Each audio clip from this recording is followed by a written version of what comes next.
5G बहू। सुमित्रा जी का बेटा था अमित और बहू का नाम था अमृता। सुमित्रा जी की बहू की बातें सुनकर ऐसा लगता था कि जैसे वो बहुत इंटेलिजेंट है, क्योंकि उससे कभी भी कोई भी सवाल पूछो फट से जवाब दे देती थी। अरे भाई, उसके जवाब से तो गूगल भी पीछे रह जाता था। और इसलिए कम से कम सुमित्रा जी के घर में तो किसी को भी गूगल की जरूरत ही नहीं पड़ती थी। जब भी घर में कोई बात चलती, कोई कुछ भी कहता, तो अमृता फट से कह देती, ये तो मेरे साथ भी हुआ था, मुझे इसके बारे में सब मालूम है। एक दिन सुमित्रा जी अमित और अपनी बहू अमृता के साथ अमित के बुआ जी, फूफा जी यानी कि मुकेश और उर्मिला जी के यहाँ पर मिलने के लिए गए। अरे बहुत अच्छा किया अमित बेटा, इतने दिनों के बाद आए हो तुम। हाँ सुमित्रा भाभी, कभी तो आ जाया करिए अपने बच्चों को लेकर। आपकी बहू के आने से तो हमारे घर में भी रौनक आ गई है। वो क्या है ना, अमित ऑफिस के काम में बहुत बिजी रहता है, इसलिए उसे तो वक्त ही नहीं मिल पाता। अच्छा, लगता है नौकरी काफी मुश्किल है अमित की। अरे नहीं नहीं फूफा जी, ऐसी कोई बात नहीं है। आप तो जानते हैं ना प्राइवेट जॉब में कितना काम होता है। अरे कोई समझे ना समझे, मुझे तो पता है प्राइवेट नौकरी में इतना काम करना पड़ता है कि इंसान की आफत आ जाती है। लेकिन बेटा, तुमने तो कभी जॉब की ही नहीं, तुम्हें कैसे पता? अरे जॉब नहीं की तो क्या हुआ मम्मी जी, सब जानती हूँ मैं। सबसे पहले ऑफिस में जाओ, वहां पर अपनी एंट्री डालो, उसके बाद दिन भर सिस्टम पर बैठकर काम करो। चारों तरफ कैमरे लगे होते हैं, आप अपनी नजर इधर की उधर नहीं कर सकते। उसके बाद दिन भर बॉस की चिक चिक सुनो, वो अलग से। यही सब होता है, मुझे ना सब पता है। अरे बहू रानी तो काफी इंटेलिजेंट है, हर बात की खबर है इसको। थोड़ी देर बाद, अब देखिए सुमित्रा भाभी, इतने दिनों के बाद आई हैं आप, खाना खाकर ही जाना, ऐसे तो मैं आपको जाने नहीं दूंगी। वैसे बुआ जी, खाने में क्या बनाया है? वो क्या है ना बेटा, आज तुम्हारी बुआ जी की तबीयत थोड़ी ठीक नहीं थी, इसलिए हमने सोचा कि जब तुम लोग यहाँ आ जाओगे तो बाहर से खाना मंगवा लेंगे और साथ में बैठकर खाएंगे। लेकिन बस प्रॉब्लम इतनी सी है कि मुझे बाहर से खाना ऑर्डर करना नहीं आता। सोचा जब अमित आएगा तो उसी को बोल दूंगी। अरे मुझे आता है ना, मैं कर देती हूँ ऑर्डर। बताइए क्या क्या मंगाना है आपको? इटालियन, कॉन्टिनेंटल, इंडियन, पंजाबी, सब पता है मुझे। क्या बात है बहू, क्या घर में भी खाना रोज बाहर से ऑर्डर करती हो? अरे नहीं नहीं नहीं बुआ जी, ऐसी कोई बात नहीं है, बस मुझे ना सब पता है। कोई बात नहीं अमृता, मैं अपने फोन से ऑर्डर कर देता हूँ। अरे क्या बात है, आजकल ऑनलाइन डिलीवरी पर कोई ऑफर नहीं चल रहा है, वरना काफी पैसे बच जाते हैं। कैसी बात करते हैं अमित, मैं कह रही हूँ ना मुझे सब पता है। मुझे एक बहुत अच्छा ऑनलाइन डिलीवरी वाला मालूम है, जहाँ पर 50% ऑफ मिल जाएगा। और आज तो वैसे भी फ्राइडे है ना, फ्राइडे को तो उस पर 50-70% ऑफर मिलता ही मिलता है। अरे क्या बात है, इसके बारे में तो मुझे पता ही नहीं था। अरे बेटा, जिस चीज के बारे में किसी को पता नहीं होता, हमारी बहू को पता होता है। एक काम कर, तू उसी को ऑर्डर करने दे। क्या बात है अमृता बेटा, तुम तो बहुत इंटेलिजेंट हो, सब कुछ जानती हो। कुछ दिनों के बाद सुमित्रा जी की कुछ सहेलियां उनसे मिलने के लिए आती हैं। अरे सुमित्रा बहन कैसी हो, बहू कैसी है तुम्हारी? अरे पूछिए मत, बहुत इंटेलिजेंट है मेरी बहू, सब कुछ जानती है। क्या बात है, बहू के आने के बाद तो औरतें दुखी हो जाती है, लेकिन तुम तो बहुत खुश लग रही हो। वो क्या है ना, मेरी बहू है ही इतनी अच्छी। अरे तो बुलाओ ना, हमारे साथ बैठेगी, बातें करेंगी तो हमें भी अच्छा लगेगा। सुमित्रा जी अमृता को बाहर बुलाती हैं और उसके बाद सब लोग बातें करने लगते हैं। क्या बताऊं, कुछ दिनों से घुटनों में इतना दर्द हो रहा है कि चला भी नहीं जाता। अब बुढ़ापे में तो ये सब चलता ही रहता है, क्या कर सकते हैं। आंटी जी, आप योगा करिए, योगा और साथ में ना काले तिल खाया करिए, आपके घुटनों का दर्द भाग जाएगा। लेकिन तुमको ये सब कैसे पता बेटा? अरे मेरे भी घुटनों में दर्द होने लगा था, मैंने योगा किया और काले तिल के साथ गुड़ मिलाकर उनके लड्डू बनाकर खाए, एकदम ठीक हो गए हैं मेरे पैर। अमृता, ये तुम क्या कह रही हो? इतनी कम उम्र में तुम्हारे पैरों में दर्द कैसे हो सकता है? अरे मम्मी जी सच कह रही हूँ, एक बार अगर कोई ये नुस्खा अपना लेना बस मजा आ जाए। ठीक है बेटा, अगर तुम कहती हो तो मैं ये करके देखती हूँ। मुझे सब पता है आंटी जी, ये मेरे साथ हो चुका है, इसीलिए तो बता रही हूँ मैं आपको, ऐसे नहीं बताती किसी को। कुछ दिनों के बाद अमित अमृता को अपने दोस्तों के साथ घूमने के लिए ले जाता है।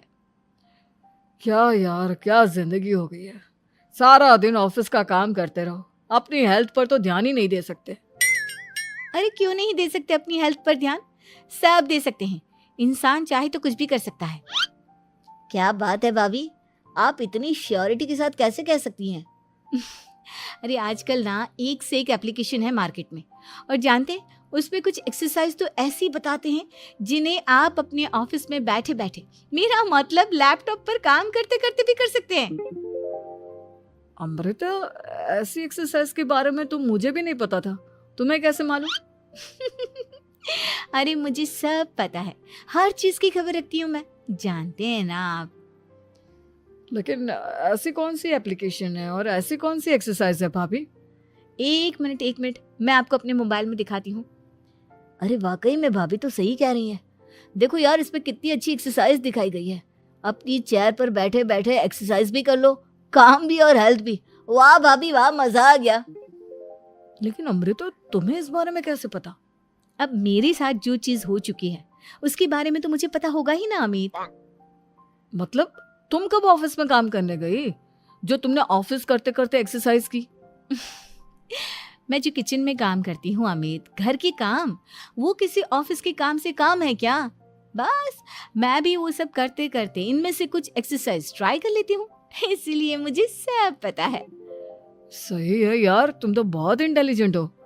कुछ दिनों के बाद ये क्या है, एक दोस्त ने मेरे साथ एक मजाक किया है लेकिन समझ में ही नहीं आ रहा। अरे बेटा, तो अमृता से पूछ लेना, उसके पास कोई ना कोई जवाब जरूर होगा। ठीक कहती है मम्मी जी, मैं सब जानती हूँ। लेकिन अमृता, ये थोड़ा मुश्किल है, सोच लो। मेरे लिए कुछ भी मुश्किल नहीं, दुनिया की कोई भी पहेली हो मैं चुटकी में सॉल्व कर लेती हूँ। अच्छा ठीक है, देखो मेरे दोस्त ने मुझे एक खाली पेपर दिया है और कहा है कि इस पर उसने मेरे लिए कुछ मैसेज लिखा है। अब एक बात बताओ यार, खाली पेपर पर, आई मीन जिस पर कुछ भी नहीं लिखा हुआ, उसे मैं कैसे पढ़कर बताऊं? अरे बस इतनी सी बात, इसे तो मैं चुटकियों में सॉल्व कर दूंगी अमित। लेकिन कैसे बहू, इस पेपर पर तो वाकई में कुछ नहीं लिखा हुआ, एकदम खाली पेपर है, कैसे, क्या पढ़ोगी तुम? अमित, एक छोटा सा काम करो, जल्दी से एक मोमबत्ती लेकर आओ। अरे बहू, पेपर में आग लगाने का इरादा है क्या? नहीं मम्मी जी, इस पेपर पर अमित के दोस्त का लिखा हुआ मैसेज पढ़ने का इरादा है। अमित कैंडल लेकर आता है। अब ना बस इस पेपर को धीरे धीरे कैंडल के ऊपर घुमाते रहो, देखना 2 ही मिनट में मैसेज आपकी आंखों के सामने होगा। अच्छा ठीक है, मैं ऐसा करके देखता हूँ। 2 मिनट के बाद, अरे वाकई में इस पर तो अक्षर बनने लगे, लेकिन ये हुआ कैसे? और अमृता, तुम्हें कैसे पता? बहुत सिंपल है मम्मी जी, अमित के दोस्त ने नींबू के रस से मैसेज लिखकर उसे सुखा दिया। आप अगर मैसेज पढ़ना हो ना तो पेपर को आग के सामने ले जाओ और लेटर्स अपने आप उभर कर आ जाते हैं। वाह बहू, लेकिन तुम ये सब कैसे जानती हो? अरे मम्मी जी, जब मैं छोटी थी ना तो अपनी सहेलियों के साथ ऐसे ही गेम खेला करती थी। ये तो मेरे साथ कितनी बार हो चुका है, मुझे सब पता है। थैंक यू यार अमृता, तुम्हारी वजह से हमें कुछ भी सोचने की जरूरत ही नहीं पड़ती, तुम सब कुछ बता देती हो। कुछ दिनों के बाद सुमित्रा जी को अमृता के प्रेग्नेंट होने की खुशखबरी मिलती है और सुमित्रा जी अमृता को डॉक्टर के यहाँ लेकर जाती है। देखिए सुमित्रा जी, आपकी बहू की तबीयत बिल्कुल ठीक है, किसी भी तरह की चिंता करने की कोई जरूरत नहीं है, लेकिन हाँ, उनको आयरन वाली डाइट खाने की बहुत जरूरत है। ठीक है डॉक्टर साहब, आप बता दीजिए मैं अपनी बहू को क्या क्या खिलाऊं ताकि उसकी तबीयत ठीक रहे और आने वाले बच्चे की भी। अरे मम्मी जी, इसमें डॉक्टर से पूछने की क्या जरूरत है, किशमिश है, अनार है, पालक है, ये सब खाना चाहिए, आयरन का लेवल बिल्कुल बराबर रहता है। अरे वाह, आपकी बहू तो सब कुछ पहले से ही जानती है। ये तो बहुत अच्छी बात है। देखो, आयरन के साथ तुम्हें कैल्शियम भी खाना होगा। जानती हूँ मैं, अगर आयरन की खाली सप्लीमेंट लेते हैं और कैल्शियम नहीं लेते तो बॉडी उसे अच्छे से एब्जॉर्ब नहीं कर पाती। सब पता है मुझे। बहू ये भी मालूम है? हाँ मम्मी जी, आप तो जानती है ना, मुझे सब पता है। आपकी बहू की बातें सुनकर अच्छा लग रहा है। मुझे ऐसी बहुत कम लड़कियां मिलती हैं जिन्हें इतनी नॉलेज होती है, सारे सवालों के जवाब देती है। और हमारे इंडिया में तो वैसे भी हालात बहुत खराब है। बिल्कुल ठीक कह रहे हैं आप डॉक्टर साहब, लेकिन मैं उन लड़कियों की तरह नहीं हूँ। बहुत ख्याल रखती हूँ मैं हर चीज़ का। और जानती हैं आप, हमारे घर में तो किसी को किसी चीज़ के बारे में गूगल करने की ज़रूरत ही नहीं पड़ती। बिल्कुल ठीक कह रही है अमृता। अरे कुछ भी पूछ लो, इसे सब पता होता है। अरे वाह, तुम तो बड़ी कमाल की लड़की हो। चलो, ये तो बहुत अच्छी बात है, लेकिन फिर भी डॉक्टर की सलाह पर पूरा ध्यान देना चाहिए। वैसे क्या चाहिए तुम्हें, बेटा या बेटी? अरे डॉक्टर साहब, कुछ भी हो जाए, बस बच्चा अच्छे से हो जाना चाहिए। मुझे तो दोनों में से किसी से कोई भी परेशानी नहीं। और सुमित्रा जी, आप? डॉक्टर मैडम, मुझे तो लड़के और लड़की में कभी भेद करने की आदत ही नहीं है। पोता आए या पोती, मेरे लिए तो दोनों एक बराबर है। सुनकर अच्छा लगा। वैसे आप जानती हैं, हमारे यहाँ पर तो लोगों को बड़ी बेचैनी रहती है ये जानने की कि पेट में लड़का है या लड़की, लेकिन विदेशों में ऐसा नहीं होता। हाँ, वहाँ पर तो सब कुछ पहले से ही बता देते हैं ना। ये भी कोई बात हुई भला? लेकिन तुम्हें कैसे पता कि वहां पर सब कुछ पहले ही बता देते हैं? अच्छा हाँ, तुम तो सब कुछ पहले से ही जानती हो ना। तुम्हारे साथ तो सब कुछ पहले से ही हो चुका होता है। नहीं मम्मी जी, ये तो मेरे साथ पहली बार हो रहा है, इसलिए मैं ये डायलॉग नहीं बोल सकती। अमृता की बात सुनकर सुमित्रा और डॉक्टर दोनों हंसने लगते हैं।